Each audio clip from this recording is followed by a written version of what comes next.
Hola, ¿cómo están? Excelente lunes, ojalá que le estén pasando estupendamente bien. Yo soy Michelle Levien y esto es La Esposa del César. Como ya lo hemos platicado varias veces, La Esposa del César es el proyecto de Strainer para platicar sobre corrupción y sobre anticorrupción, utilizando palabras que usamos todos los días, lenguaje común, para poder combatir la corrupción desde nuestra trinchera y con un poquito más que solamente con buenas intenciones. Perfecto. Bueno, pues como cada programa de La Esposa del César, vamos a tener distintas secciones. La primera sección es de noticia, la segunda sección es de se va a tratar de un caso, y la tercera sección se trata de una tipología. Perfectísimo, empecemos con la noticia. Nuestra nueva noticia se trata del último nombramiento, el nombramiento más reciente para la Suprema Corte de Justicia de la Nación de México.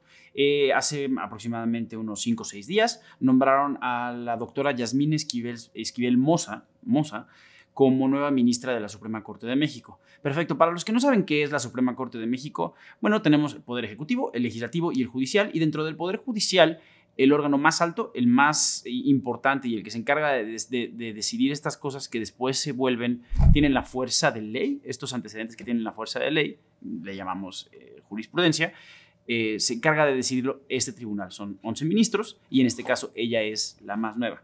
Bien, ¿qué es lo que pasa con esta ministra? Ella ha sido muy cuestionada por distintas razones. El Senado la acaba de ratificar para que ocupe su cargo durante 15 años. Y de las cosas que más han cuestionado ha sido sus relaciones personales. Pero antes de eso quisiera platicar un poquito acerca de quién es esta persona. Vale, la doctora Esquivel Moza tiene una carrera de aproximadamente 35 años de trabajo en general. Todo trabajo como abogada, algo de trabajo como académica y particularmente 20 años en la función jurisdiccional. Decir función jurisdiccional es pues la forma estirada que tenemos los abogados de platicar. Ha trabajado en cosas de juicios, en lugares donde se hacen juicios, donde se toman decisiones sobre el derecho. Esto es importante porque quiere decir que sí que conoce las cuestiones de la aplicación de la ley y de tomar decisiones con base en las leyes. Ella es doctora en Derecho y tiene experiencia en Derecho Administrativo, en Derecho Fiscal y Derecho Constitucional. Administrativo es todo lo que tiene que ver con el gobierno y cómo funciona el gobierno. El fiscal es todo lo que tiene que ver con impuestos y con el pago de los impuestos. Y el Derecho Constitucional, que es lo más importante y ese es el trabajo que le estamos dando hoy, es tomar decisiones sobre si una ley o sobre si un acto o sobre si algo que hace alguna autoridad viola o no viola los derechos humanos, viola o no viola la Constitución, que la Constitución es la ley suprema, por encima de eso no existe nada. Entonces sí que tiene un trabajo muy importante. Por ejemplo, si una autoridad decide que me va a silenciar, yo me acerco a los órganos jurisdiccionales, a los jueces, y les pido que me protejan por violación a mi derecho de libertad de expresión. Y en este caso, a la Corte es a la que le toca proteger estos derechos. Entonces sí tienen un papel muy, muy importante dentro del derecho mexicano, dentro de su sistema legal. Pues ya platicamos sobre sus credenciales y es una persona claramente calificada para estar donde está. Ya sus políticas personales y estas cuestiones, su opinión personal, pues eso es lo que le da los matices y la independencia a la Corte. Por sí solo no es algo malo que tenga opiniones que nos agraden o nos desagraden.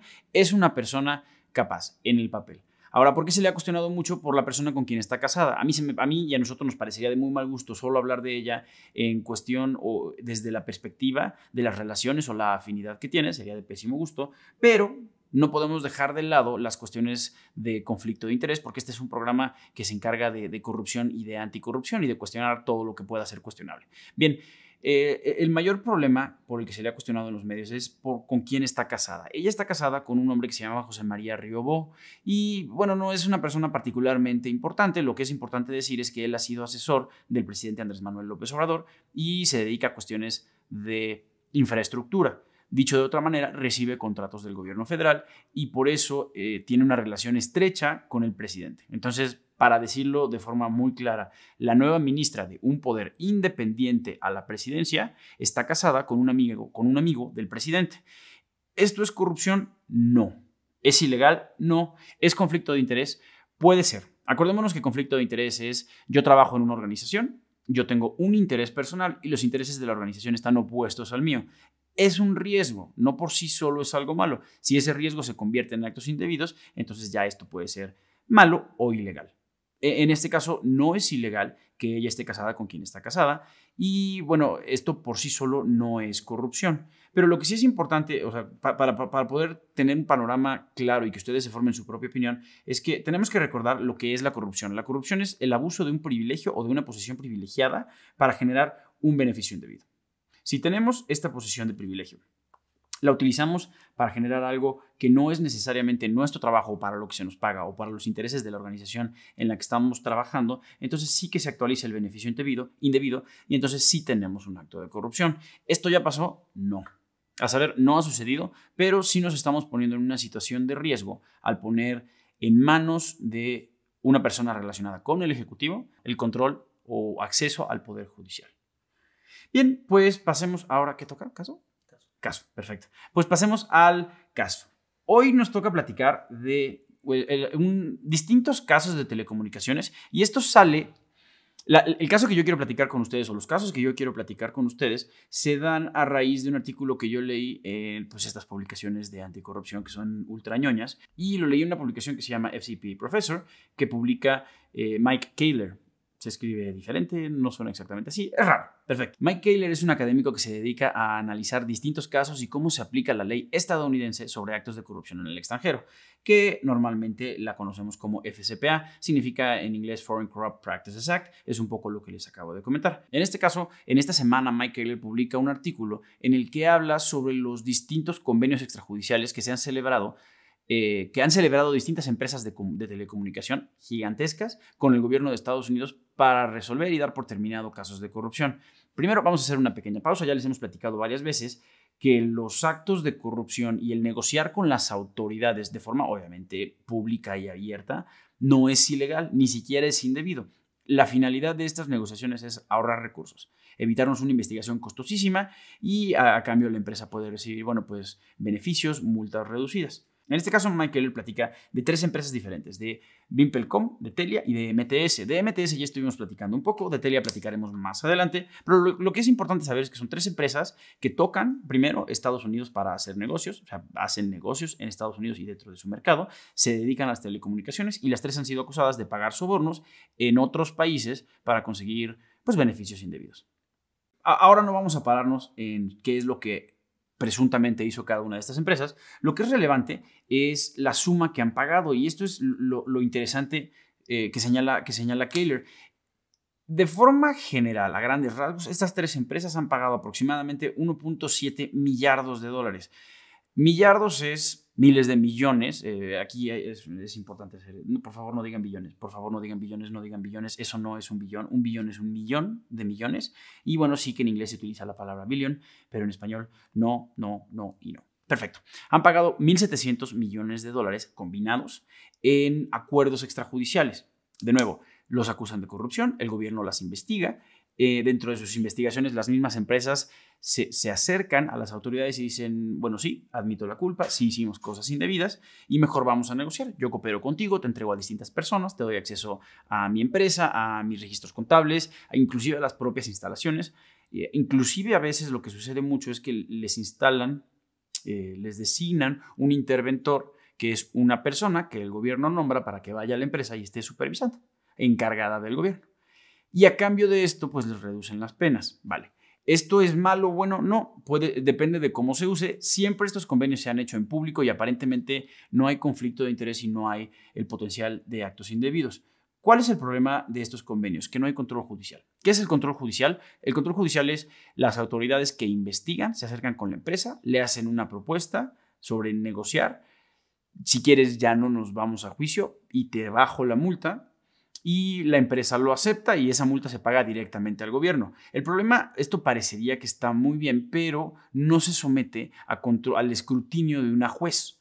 Entonces, el mayor problema es que no se van estableciendo los precedentes y no se genera más conocimiento sobre lo que significa la ley. Cuando a mí me llevan a juicio, una juez, al menos en ciertos países como en Estados Unidos, la decisión que tome la juez o la decisión que tome el tribunal se vuelve obligatoria para la siguiente persona a la que le aplique esta ley. Y entonces poco a poco se va conociendo más sobre lo que significa el texto de la ley. En el caso de esta ley, la ley estadounidense sobre actos de corrupción en el extranjero, o FCPA, se ha judicializado muy poco. Realmente son pocos los asuntos que se llevan ante un juez o ante una juez. Y eso ha tenido un resultado bastante agridulce porque las empresas, cuando hay muchas resoluciones judiciales, pues ya sabemos a lo que estamos jugando, ya conocemos más o menos las reglas del juego, porque ya hay muchos casos decididos. Ya sabemos cómo reacciona mi papá cuando le pido tal cosa, cómo reacciona mi mamá cuando le digo tal otra, y entonces ya sé en el futuro qué sí debo decir y qué no debo decir. Aquí no ha pasado esto. Aquí nunca se ha llevado ante la supervisión judicial o se ha hecho muy, muy poco, y entonces no tenemos una forma de predecir cómo va a actuar la autoridad, y esto le da pánico a las empresas. Ustedes platiquen con cualquier oficial de cumplimiento, cualquier abogado que se dedique a estas cuestiones de empresa, y va a decir: yo prefiero arreglarme con la autoridad que llevarlo a juicio, porque en el juicio no sabemos qué es lo que puede pasar, y lo que más le desagrada a empresas de este tamaño es la incertidumbre, el riesgo. Y esto el gobierno de Estados Unidos lo ha sabido aprovechar muy bien. Les propone nuevamente estos convenios en los que definitivamente no hay nada de control judicial. Saben que las empresas van a acceder porque se enfrentan, digamos, a una multa de, por decir una cosa, miles de millones de dólares, y la autoridad les ofrece un descuentazo para que solo sean cientos de millones de dólares. Y esa certeza, aunque se lleven un golpe duro, esa certeza para ellos vale mucho más que la incertidumbre de saberlo. Entonces, ¿qué es lo que está pasando? ¿Esto se reproduce en todo el mundo? No, afortunadamente no. Otros países funcionan de manera un poquito más ortodoxa, más ordenada, y sí llevan las cuestiones a juicio. Un ejemplo bueno es Francia. En Francia, aunque su ley es relativamente nueva, ya se están haciendo judicializaciones y los mismos convenios igualitos tienen que pasar por una juez, cosa que nos da mucha más certeza. En México, ¿cómo funciona? Tenemos lo que llamamos suspensión condicional del proceso. No te llevo a proceso penal siempre y cuando cumplas con X, Y, Z, y también hay control judicial. Aquí lo que hay que preguntarse, como en muchos casos de cuestiones de corrupción y de anticorrupción y de actos indebidos en general, es ¿quién se beneficia?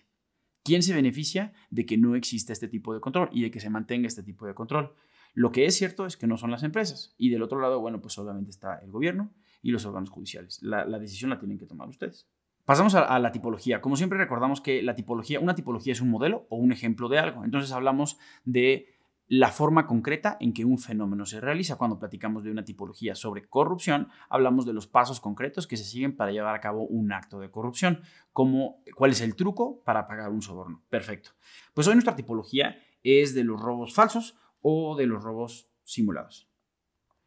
¿Qué son los robos simulados? Bueno, pues imaginemos una situación en la que una empresa que se dedica al comercio de bienes, de mercancías, inclusive trabajan con cuestiones de dinero en efectivo, se acercan a las autoridades, se encuentran en una situación en la que necesitan tomar dinero rastreado, dinero documentado, dinero que está contabilizado y fiscalizado, y volverlo irrastreable o sacarlo del escrutinio de la autoridad. Pues lo que hacen es que van a reportar un robo falso. Esto tiene muchísimo riesgo, y para cometerlo, para hacer este delito, se cometen otros 5 o 6 delitos más. Es una cosa horrible, pero bueno, sí que pasa y la gente asume, supongo, ese riesgo porque consideran que es negocio, qué sé yo. La empresa reporta un robo. Reporta que se le robó cierta cantidad de mercancía, cierta cantidad de dinero, ciertas distintas cosas que le pudieron haber robado. Y entonces, en cierto modo, al momento de reportar un robo, ya tienen justificado dónde está o por qué sencillamente no está ese dinero. Y entonces lo que se hace con ese dinero es que mágicamente ese dinero que ya no, yo empresa tengo la excusa perfecta para no tener 7,000 televisiones o para no tener 1,000,000 de pesos en efectivo, y se canaliza a una servidora pública o a un tercero interesado, tercero beneficiario, que se lo va a hacer llegar a esta servidora pública. Es una forma, una especie de lavado de dinero a la inversa. El lavado de dinero a la inversa se le suele llamar financiamiento del terrorismo, y aunque aquí no se habla de terrorismo, sí encaja dentro de ese delito. Es un delito muy grave utilizado para cometer otro delito más grave, que es el de corrupción. Tomamos dinero limpio, decimos mentiras, cometemos el delito de falsedad de declaraciones ante la autoridad. Ese dinero sale de mi control, sale del escrutinio y de la documentación, y entonces ya lo puedo utilizar para hacer, pues básicamente, cochinadas. Perfecto, pues eso es todo por hoy. Les agradezco mucho que hayan estado con nosotros. Les recuerdo, yo soy Michelle Levien y esto se llama La Esposa del César. Por último, les quiero dejar lo que siempre les digo. Es muy importante que reportemos todos los actos de corrupción. La corrupción se denuncia, pero es también muy importante que todos sepan que las denuncias no se hacen al azar. Uno tiene que tener mucho cuidado con cómo lo hace, porque esto puede ser peligroso. Si ustedes conocen o piensan que están ante un acto de corrupción y lo quieren denunciar, está perfecto, pero háganlo solamente si se sienten 100% seguros. Si no están seguros de que es corrupción o no están seguros de que no les va a pasar nada, les recomendamos prudencia. Si necesitan consulta o necesitan algo de orientación, nos pueden escribir con mucho gusto a info@strainer.mx y con todo gusto les podemos ayudar. Hay que estar seguros, por favor. Bueno, pues nuevamente esto es La Esposa del César. Muchísimas gracias.